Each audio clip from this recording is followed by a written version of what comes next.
Okay. Well, I put the land acknowledgement at the beginning, but this was the beautiful picture representing Colony in Puerto Rico that I wanted to show you while I did the land acknowledgement. But we had Zoom instead, which was really fun because people were here.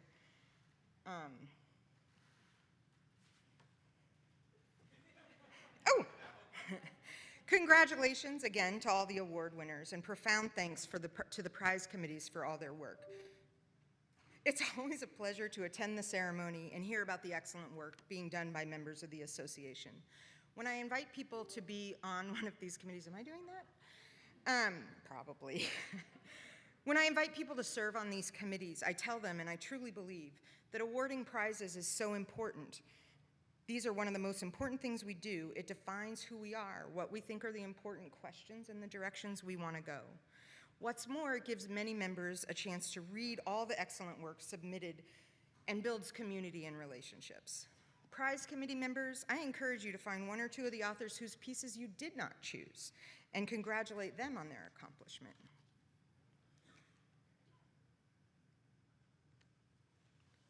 Okay. Today, I want to offer a vision of the possibilities for law and society as an intellectual movement that is true to our roots, builds on our years of growth, and blossoms into something new. The vision I'm offering is what I'm calling relational rights. Like many of you, over the past decade, I've struggled to make sense of the role of law, legal institutions, and the legal profession in the United States and the world. Internationally, the U.S. remains embroiled in racial and ethnic conflict on multiple continents. National leaders are deploying a politics of populism and personality that flouts constitutional limits on authoritarian power, violates human rights, and persecutes refugees as well as sexual and racial minorities. It is a time that my colleague and fellow graduate student bastard Tom Ginsburg characterizes as the decline of constitutional democracies. I hope you will agree. It is time for scholars of law and society to begin to lead the way to a new vision of what law, aided by empirical research, can be in and for society. When I use the term relational rights, I mean a way to think about law that emphasizes, values, privileges, and protects important social relationships. This approach embeds discussion of what the law increasingly refers to as individual rights in their relational context. This way, we can go beyond the seeming contradiction or opposition of liberal communitarian versus conservative individualistic models of rights to an analytical framework that examines the connection between rights and relationships that we seek to bolster, create, foster, and preserve for all members of society. So why relationships?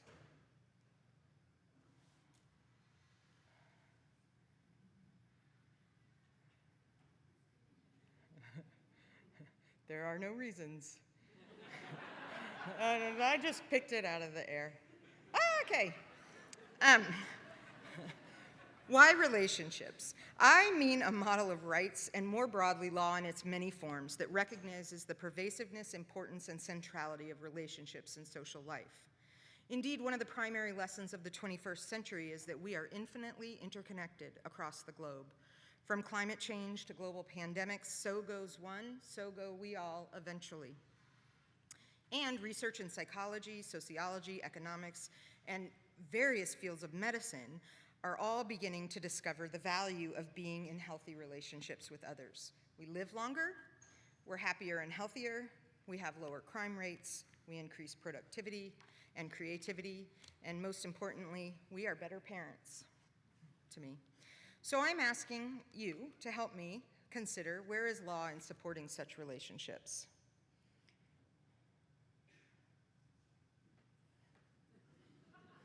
It's gonna go. Yeah. Okay.